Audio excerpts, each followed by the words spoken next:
Allahu Akbar,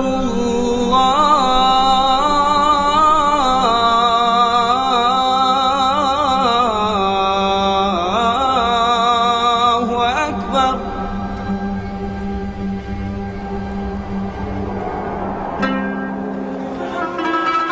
He was neither tall and lanky, nor short and heavy-set. When he looked at someone, he looked them in the eyes. He was the most generous-hearted of men, the most truthful of them in speech, the most mild-tempered of them, and the noblest of them in lineage. Anyone who would describe him would say, "I never saw before or after him the like of him." Muhammad, described by a contemporary. Muhammad was a man who faced an absolutely hopeless situation. There was a whole continent, virtually, of people killing one another in an endless, hopeless vendetta, going down a chute of violence and warfare, feeling that society was coming to an end and had no hope. He gave them hope, single-handedly. In a space of 23 years, he brought peace and new hope to Arabia and a new beacon for the world. Islam, the religion Muhammad first brought to Arabia, now claims 1.2 billion followers around the world.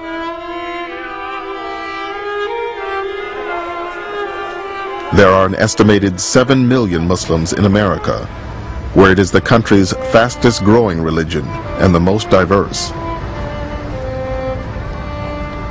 Like America itself, the Muslims in this country come from all over the world. They have a common bond, not only in their religious faith and in their mosques, but in this story of Muhammad. They all look to it. This is the source of how to behave, of how to be a constructive citizen, of how to be a good parent, of how to be a good child, of how to seek knowledge and truth. These are values that are expressed most clearly for Muslims in the story of Muhammad.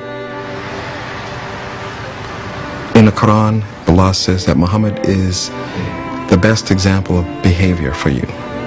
And that's what he is, the guide for the way we deal with each other, and when we're in a position of authority, how we attempt to implement justice and law. The Prophet Muhammad, he asked the question to people around him, do you love your Creator? Serve your fellow man first. What does that tell you? It tells you, forget about all this intellectual, yeah, I love God and this and that.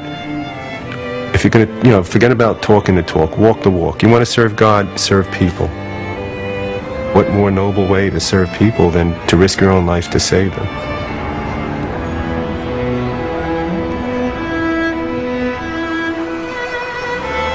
September 11th has changed the whole world, and it has also put the Muslim community in the spotlight.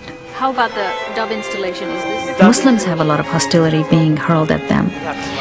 But this is also a time of transformation. Many people are very eager to understand Islam and want to know who is the Prophet, what is the Quran, who are the Muslims, how do they live? Through the stories about Prophet Muhammad, we were able to make connections, and all of a sudden you would feel that you could relate to things that happened 1,500 years ago, and that the issues weren't old-fashioned, they were universal. And that's what he's taught me. This is the story Muslims have passed down from generation to generation for 1,400 years. A story about the merchant, husband, father, statesman, and warrior whom they consider the final prophet. The man whose legacy continues to shape their lives today.